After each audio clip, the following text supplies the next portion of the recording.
Here's flute hygiene number 7. This is another intonation exercise, and I love it. It comes from the Suzuki method. I have a little bit of background, or a lot of background in Suzuki, but I started late in 8th grade. Suzuki method is really designed for teaching the youngest of students, but works for any age.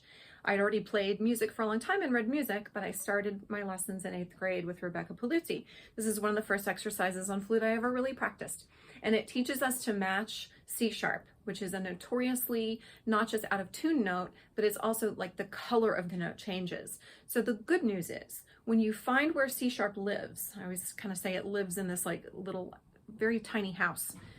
You have to put the placement just where C sharp is, otherwise it just doesn't come out with the right tone, color, and quality that you want. Once you find C sharp, the good news is everything else will also work there, around, right, all the notes that surround it. So if we're aiming too straight across the flute,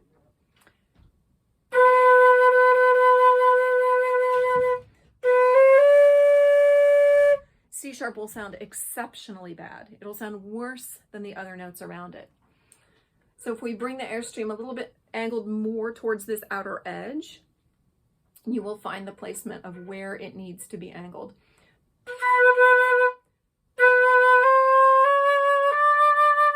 And so this exercise, we're just matching the B and the C sharp.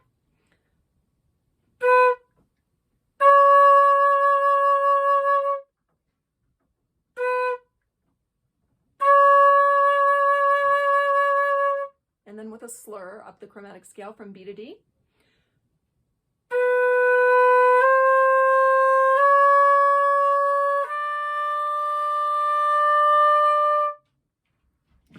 So again, the nice thing about once you find C sharp, everything around it will work where C sharp works.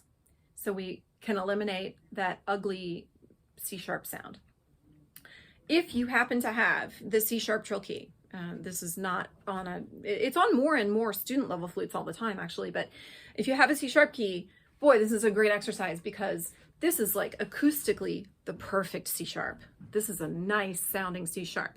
If I have some longer C sharps and there's no technical issues involved, I'll just use my C sharp trill fingering because it just sounds much better.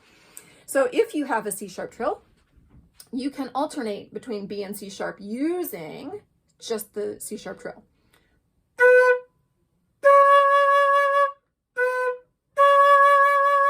Then try to get your regular C sharp to match.